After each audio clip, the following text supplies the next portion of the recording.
ਵਾਹਿਗੁਰੂ ਜੀ ਕਾ ਖਾਲਸਾ श्री वाहिगुरु जी की फतेह।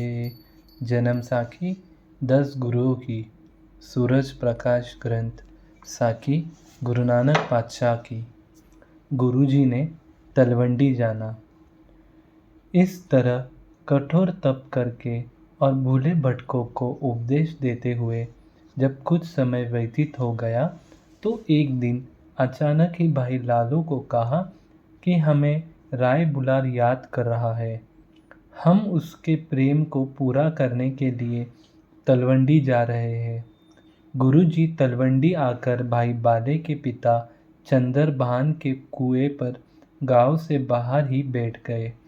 जिस समय मेहता कालू चंद आदि परिवार को पता चला तो वह सभी वहाँ ही आ गए। गुरुजी ने सब परिवार को उपदेश देकर धैर्य दिया और कहा कि जो परमात्मा को छोड़कर दूसरी तरफ लग जाता है वह सदा ही दुख पाता है। तब तो एक निरंकार की आज्ञा में ही रहना चाहिए। धन गुरु नानक। तदुपरांत राय बुलार ने आप जी की बहुत प्रेम सहित सेवा की और प्रार्थना की कि आप यहाँ अपनी खेती करो, मैं आपको नौकर रख दूंगा।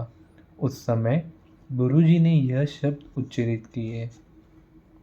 सुरती महला पहला घर एक, मन हाली किरसानी करनी, सरम पानी तन खेत, नाम बीज संतोक सुहागा, रखु गरीबी वेश, भव करम करी जमसी, से घर भगत देखो, बाबा मैया साथी न होई, इन्नी माया जग मोहित, विरले बूझे कोई रहाओ।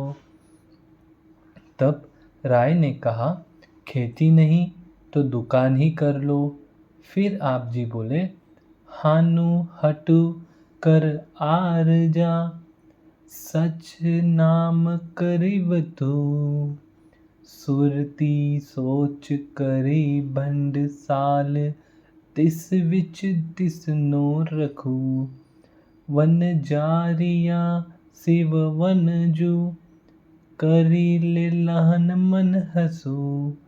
दुकान करने से भी इनकार सुनकर फिर उन्होंने कहा कि सौदागरी कर लो, घर में धन आएगा जिससे बहुत सुख प्राप्त होगा।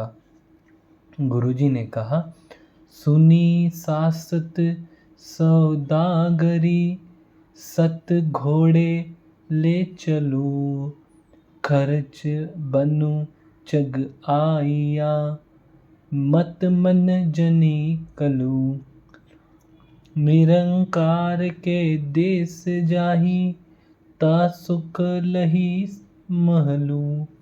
फिर मेहता जी ने कहा कि अगर यह काम नहीं करनो तो राजा की नौकरी कर लो, परंतु यह फकीरी वेश उतार दो।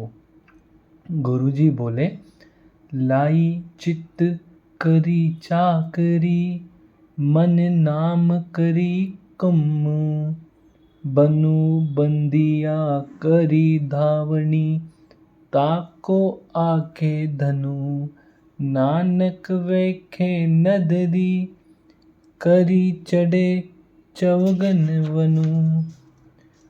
धन गुरु नानक। प्यार से बोलिए, धन गुरु नानक।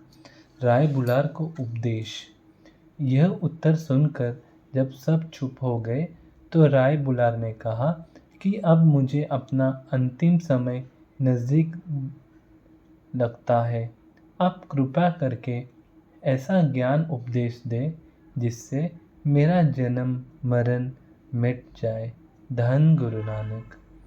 गुरुजी ने वचन किया कि स्त्री, पुत्र और राज्य तब तक ही तुम्हारा है जब तक तुम्हारे शरीर में बोलने वाली चेतना शक्ति विद्यमान है। इनका अहंभाव सब बंधन रूप है। तो आप सदा ही सच्चा स्वरूप चेतना जन्म मरण से रहित है। तुम अपने इस शुद्ध स्वरूप का ध्यान करो, तेरा कल्याण हो जाएगा। धन गुरु नानक। आप जी की आप जी का यह उपदेश सुनकर राय ने नमस्कार करके कहा, आप जी की कृपा से अब मैंने अपने स्वरूप के भेद को जान लिया है। यह मेरा सौभाग्य है। धन गुरु नानक। वाहिगुरु जी का खालसा, श्री वाहिगुरु जी की फतेह।